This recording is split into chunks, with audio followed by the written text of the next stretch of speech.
Mo tún kí wa káàbọ̀ sórí ètò wa, ètò yín ìtàn àti òwe Yorùbá. Mo ní ẹ́písòdù bíi 7 ni a fi ọ̀rọ̀ yìí ṣe. Ṣé rí àlàyé tí ò bá ọ̀rọ̀ tá a sọ tí ò yé ni, àlàyé ẹ̀ ní òkun.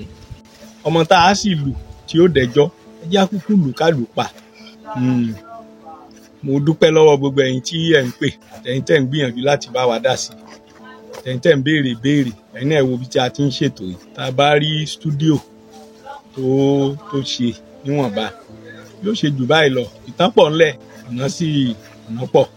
Ṣé rí bá a bá jẹ́ ẹ̀wọ̀, jẹ́ ká yó. Torí ẹni tó jẹ́ ẹ̀wọ̀ tí yóò kóra lé sí ìdààmú. Bó bá jẹ́ tó bá yó, ọ̀hún náà ni. Ẹ jẹ́ á sọ ọ̀rọ̀ kára ọ̀rọ̀ ó dá.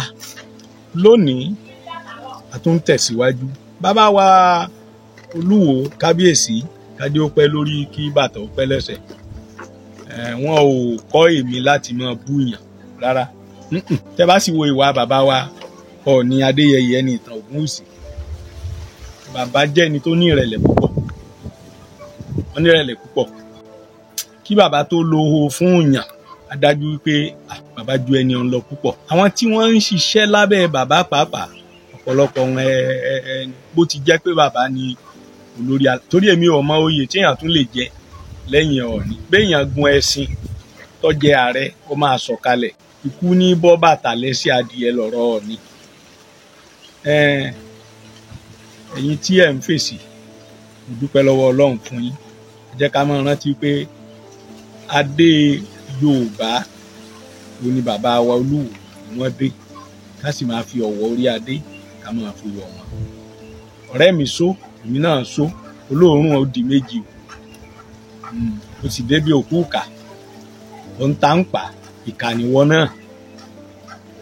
Lónìí bàbá sọ̀rọ̀ nípa ìlù. Wọ́n ní kò sí dùndún, kò sí gángan. Ó pa mí lẹ́rìn, ó já mọ́ àyà, ó tún bá mú ẹ̀rù. Kí n sọ lédè ibòmíì. Ṣé ẹ rí gbogbo ìlú tẹ́ ń wò pátá, òun ló ní í ṣe pẹ̀lú ohun méjì: ọdún àti àwọn òrìṣà. Títí di ìsìn, bá a bá dé Saudi Arabia, wọ́n ní ìlù tí àwọn náà ń lù tí wọ́n bá ń sọdún. Bá a bá sì dé Israel, ohun tí Christianity fi yàtọ̀ ni wípé ìgbàgbọ́ Christianity kò gba Jerusalem dé ọ̀dọ̀ wa. Ó gba Europe, ó gba England àti àwọn ìlú ẹ̀bẹ̀ ló gbà káàkiri. Ìyẹn kọ́ la fẹ́ wò. Gbogbo àwọn ìlú tá à ń wò nílẹ̀ Yorùbá, nílẹ̀ òótù òjíire, ló ní í ṣe pẹ̀lú ọdún àti àwọn òrìṣà. Fún àpẹẹrẹ, ìlú kan tí Ọọ̀ni máa ń jó, òní wọ́n ń pè ní òsírígì. Ọ̀pọ̀lọpọ̀ wa lè mọ̀. Aago pẹ̀lú ìlú yẹn wọ́n máa ń gbé kọ́rùn ni. Tí wọ́n bá bẹ̀rẹ̀ sí ìlú, ó máa ń dùn púpọ̀. Bàtá ni ti Ṣàngó, dùndún àti bẹ́ẹ̀ bẹ́ẹ̀ lọ. À ń lò ó fún ìdárayá, fún ọdún. Tẹ́ bá dé Ọ̀wọ̀, tí wọ́n bá ń sọdún Ògógó, ẹ lè rí dùndún, ẹ lè rí gángan ńbẹ̀. Ìlú tiwọn ni. Gbẹ̀dú ńkọ́, àgẹ̀rẹ̀ ńkọ́, tó jẹ́ ti àwọn ọdẹ. Ìlú kan wà tá à ń pè ní àgídìgbò, pákó ni wọ́n fi ń ṣe òun. Ìlú ògìdìgbò tún yàtọ̀, tó jẹ́ pé èèyàn 2 péré òun ló ń jó ìlú ògìdìgbò. Àwọn wo ni? Báṣọ̀run àti Aláàfin Ọ̀yọ́. Wọn ó lù fún wọn.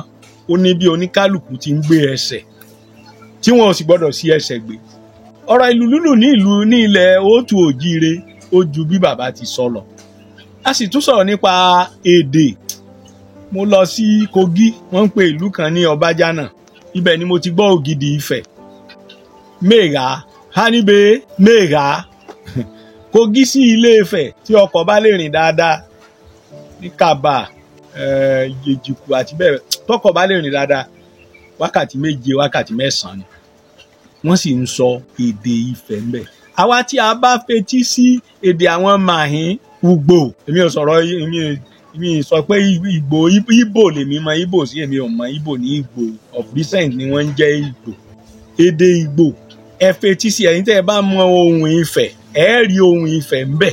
Kò tí ì sí èdè ọ̀hún, bó sí èdè Ẹ̀gbá, ẹ rí Ifẹ̀ yọ ńbẹ̀. Bó ṣe lọ, bó sì ṣe wà káàkiri àgbáyé. Aditú ní ọ̀rọ̀ èdè.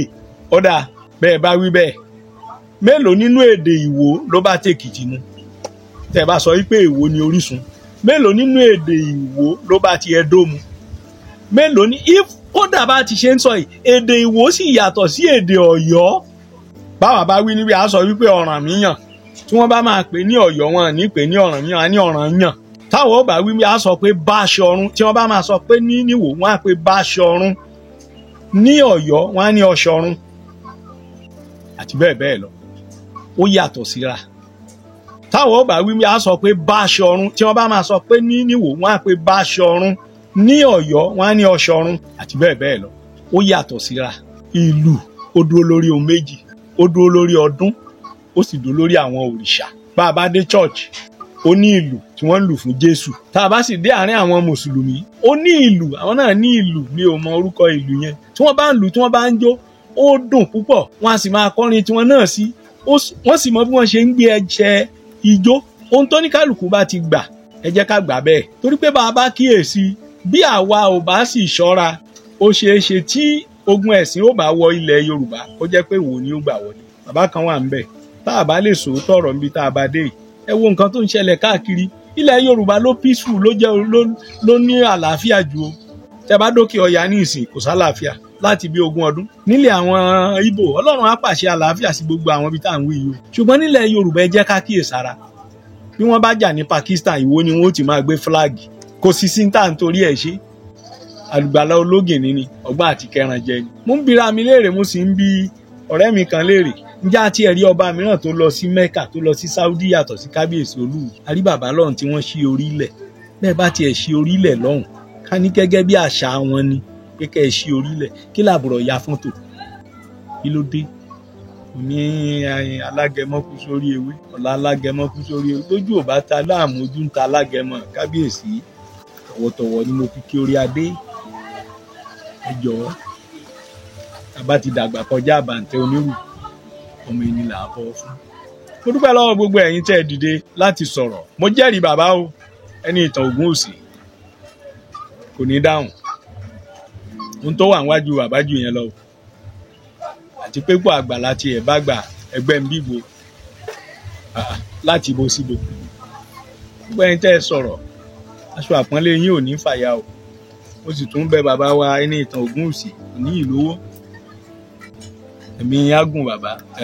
Òrìṣà òbímọ ọgbọ̀ náà ló bí iye ọgbọ́n. Ẹ̀fọ́ wọnú, òmójúkò ń bẹ̀. Wọ́n ti ẹjẹ́ yìí ní ẹ̀ ní kàsí, mọ́ kàsí bàbá. What we are saying is, in response to what Kábíyèsí said about drums, that most of the drums that we have in today Yoruba land does not exist in Ile-Ife. This is a fallacy. Most of our drums are associated with two things: our festivals and our gods. In Ife, Ooni dance to Osirigi. Osirigi is the local drums. Not only Osirigi, he danced to many drums. When he goes to Obatala temple, they have their own drums. They have the Igbe. They have the Ewo, Egana. I don't know. I cannot tell if Kábíyèsí Olúwo knows anything about that. When you are talking of Ṣàngó, you talk of Bata. All these gods, even the foreign religions, the Western religions, the Islamic religion, the Christian religion, they have their own ways of worship. They have their own drums. All these gods, even the foreign religions, the Western religions, the Islamic religion, the Christian religion, they have their own ways of worship. They have their own drums. They have drums that are used for festivals. They have drums that are used for worship. And if care is not taken, the way things are going, and I'm calling on the governor of Osun State to please pay more attention to Iwo. We have more fanatics now. There was a crisis in Israel, in the Middle East, and people are demonstrating here, carrying flags with all the problems in our land. God has put you there as our governor today, and nobody can remove you. You will complete your tenure. You are doing good. But mind you, Your Excellency, you will complete your tenure. You are doing good.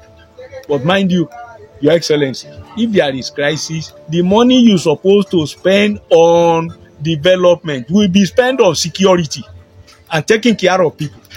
And this is why I'm calling on you, Your Excellency, pay more attention to Iwo. The Lord loves you so much. You know much about Christianity. You know much about Islam. You go to the mosque, you go to the church. And that is how it should be. That's how it should be. What is the religion of God? Is God a Muslim? Or is he a Christian? Or a traditionalist? Why are we worrying ourselves? Do what God has asked you to do. And leave me alone. You can preach to me through your character. In those days,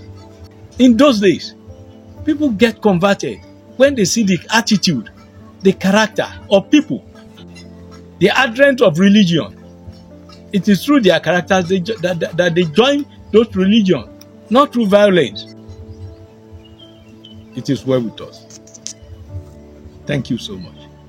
And for those of you who may like to partake, who may want to assist us, we are thinking of having a studio. We are thinking of expanding this more than what it is. We need your assistance. It is beyond our reach. And God will bless you. Thank you.